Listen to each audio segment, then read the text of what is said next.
আপনারা কেমন আছেন সকলে? আশা করি সবাই ভালো আছেন। যে পটেটো বল, তো এটা কীভাবে তৈরি করা হয় সেটার প্রস্তুত প্রণালী আজকে আপনাদেরকে দেখাবো। তো চলেন রেসিপিটি শুরু করছি। আমি প্রথমে নিয়েছি আলুটা সিদ্ধ করে নিয়েছি।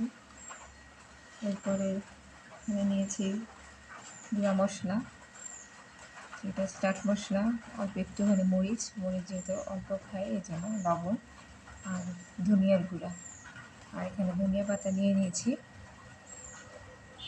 এখানে নিয়ে নিয়েছি কর্নফ্লাওয়ার। আমরা প্রথমে আলুর মধ্যে দিয়ে দিচ্ছি কর্নফ্লাওয়ার,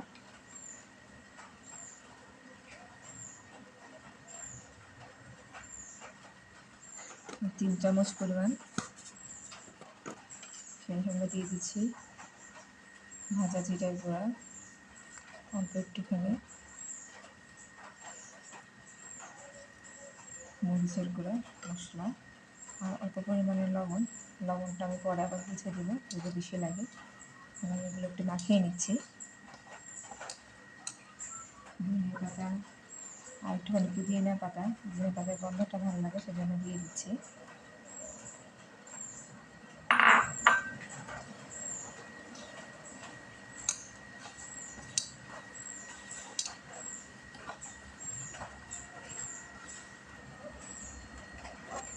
গোল গোল করে বল তৈরি করে নিচ্ছি।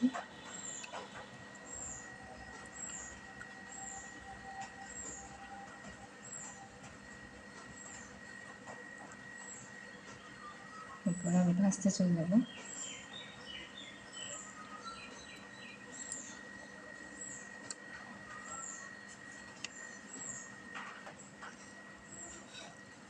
দেখেন আমার একটা আলু দিয়ে, বড় সাইজের একটা আলু দিয়ে আমার এগুলো হয়েছে একটা।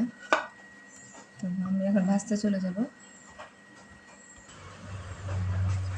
চুলায় তেল গরম হতে দিয়েছি,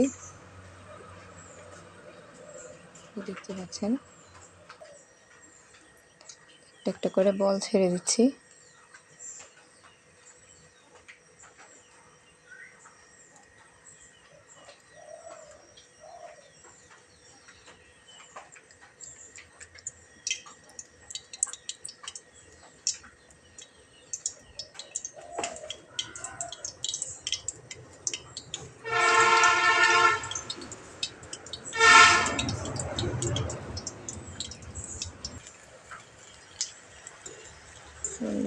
নেড়ে দিচ্ছি। আসলে এগুলো বাচ্চাদের জন্য অনেক ভালো, বাচ্চারা অনেক মজা করে খায়, বাচ্চাদের অনেক পছন্দের খাবার পটেটো বল। তো ঘরে যাদের বাচ্চা আছে তারা বানিয়ে খাওয়াবেন। এক পাশ লাল হয়ে গেছে,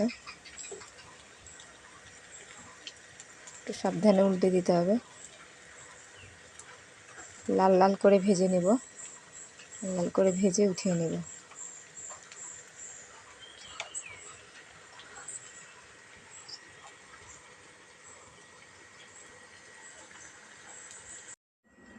যে দেখেন তৈরি হয়ে গেল পটেটো বল। আজকে এই পর্যন্তই, সবাই ভালো থাকেন, দেখা হবে পরবর্তী ভিডিওতে।